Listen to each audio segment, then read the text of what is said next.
Hi, this is Vicki with My Paper Connection. I'm an independent Stampin' Up! Demonstrator in the United States, and I am so happy to be here with you today. Today, I am making this gorgeous, sweet, sweet card. I love birds. They're so pretty. You can see I have birds tattooed on my arm, which represent my grandchildren. Two in America, one in England, and one in heaven. And they just mean a lot to me. They meant a lot to my mom as well. And so I am going to share with you how I made this gorgeous card today. So without further ado, let's get started. For this card, I'm using birds and branches, and since it has no sentiments on it, I'm going to use timeless tulips, and I'm just going to use happy birthday. It's a very small, pretty, handwritten happy birthday. I wish I wrote that neat. Ugh. Okay, so for my card base, I'm using Sahara Sand. It is 5.5 by 8.5, and it's scored at 4 1/4. Let's see if I can get that to lay down a little bit more. There we go. Okay, and then my next layer is Early Espresso, and this is 5 3/8 by 4 1/8. And then this is the In Good Taste Designer Series paper that I am in love with. Oh my gosh, I love this paper.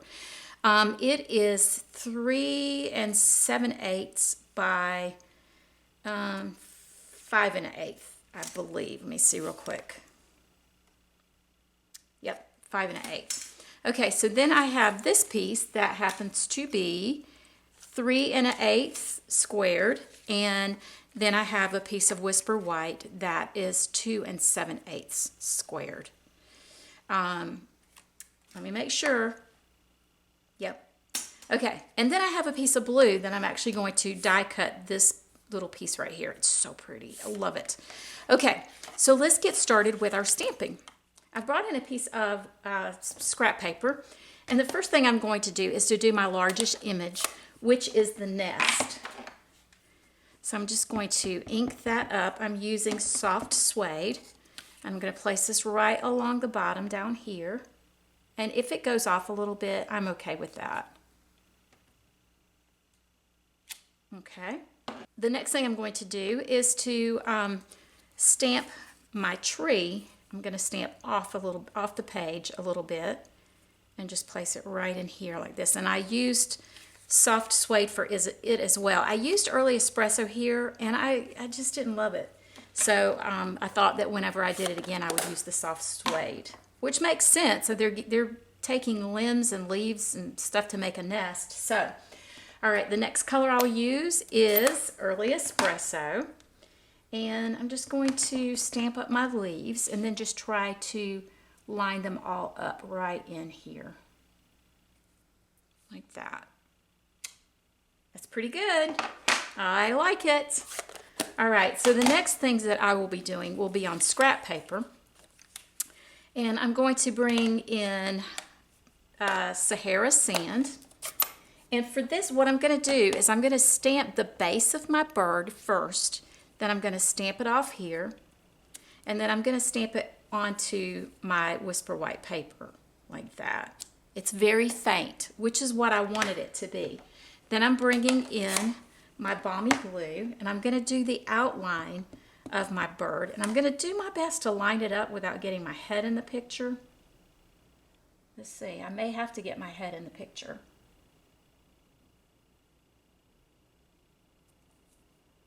I think I did it. No, not quite. Let me do this one more time. I'm going to flip it over. I'll try with this one. Let's try it again. It's really quite hard to do when you're trying to not get right over it. So let me try this again.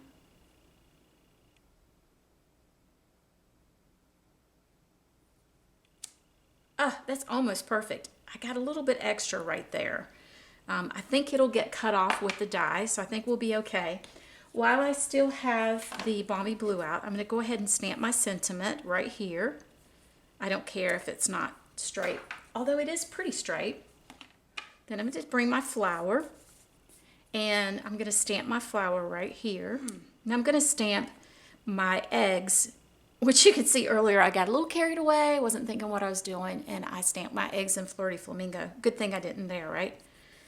So I'm stamping off one time, and then I'm just going to stamp right here for my eggs, just like that. I want them to be very faint. And then the last thing I'm going to do before I get all this cut out is I'm going to take my Seaside Spray marker, and I'm just going to take my, tell you what I'm going to do, because I don't want it to get on any of the rest of this. I'm going to cut these out. Okay, because I don't want this to get on my bird or my flower.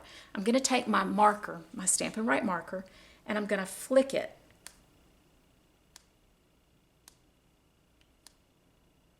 Because you know, birds' eggs are usually spotted. Okay, I kept doing it because I wanted that one to get a little bit more. Fortunately, you can't control it completely. All right, so I'm going to go cut all this out, and I will be right back. Okay, so I'm back with my parts and pieces. Here's my eggs, and even though these are put together, they cut out 3 individual eggs. I use washi tape. I have a magnetic die cutting base, and I use washi tape because sometimes it wants to shift. Okay, and then here's my pretty bird. Aww.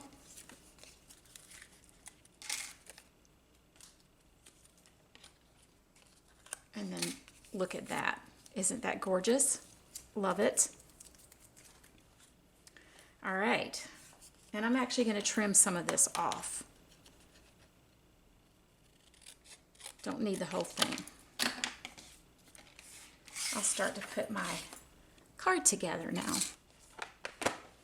All right, so let's go ahead and get these things put together first. I'm going to go ahead and glue this In Good Taste Designer Series paper to my early espresso. As always, I am going to make sure that my corners are lining up. I did the little bit weird measurement. I normally go like in 1/4 inches rather than 1/8, but because this needed to be fairly large to house that that nest, I just kind of tweaked it a little bit and went with a little bit different measurements, and it gave me enough space that it didn't look crowded. When you sign up as a demonstrator, and you don't have to do what I'm doing to be a demonstrator, but when you sign up on my team, I have a little ring of templates that I give my team of cardstocks that are cut at different shapes and sizes. And it helps you to know exactly what the sizes are and what looks good with what. And I just found it so helpful for new people.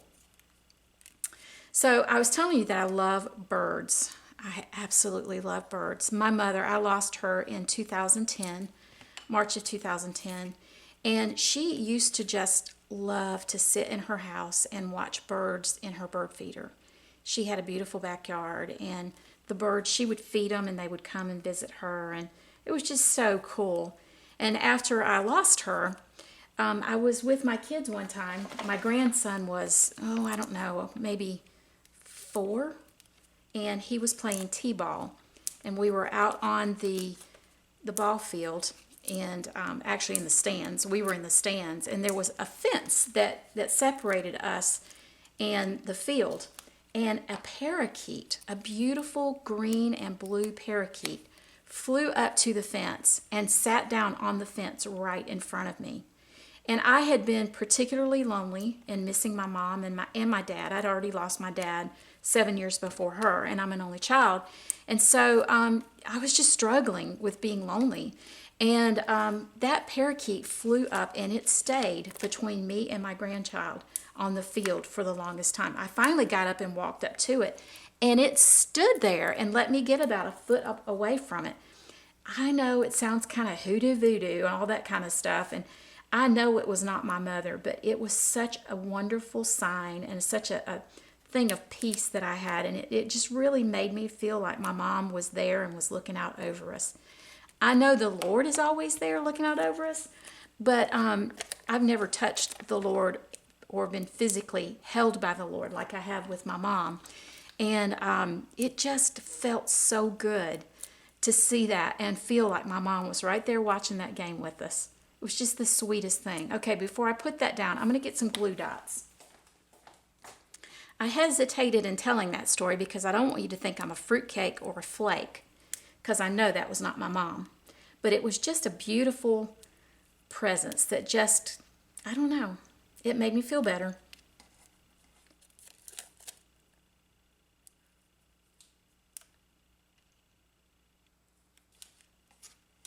Okay, I'm going to put a dimensional on the back of this one, on the back of this third egg.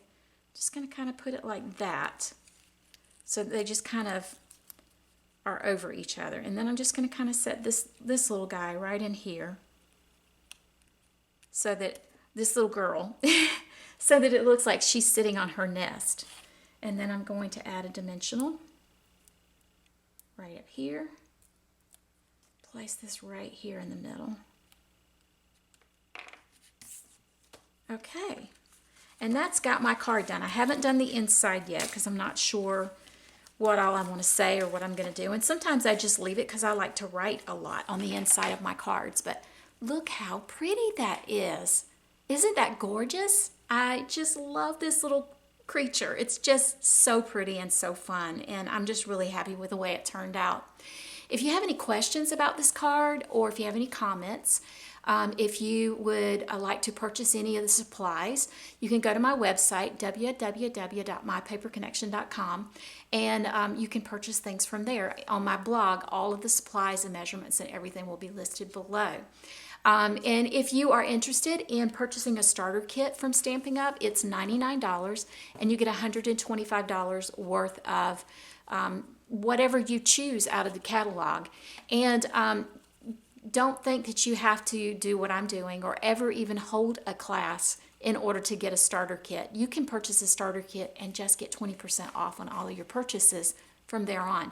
But the great thing about it is you get to be a part of my fun team. We craft and we create, and I have team members that are in other states than me, and I meet with those that are in my state and that are in my town, and then we add the others that are outside of our state in through Facebook rooms. And so it works out perfect, and we have such a good time together. So give that some thought, and if you're interested, let me know. I would love to have you part of my team. And so anyway, I hope you have a great day. Bye.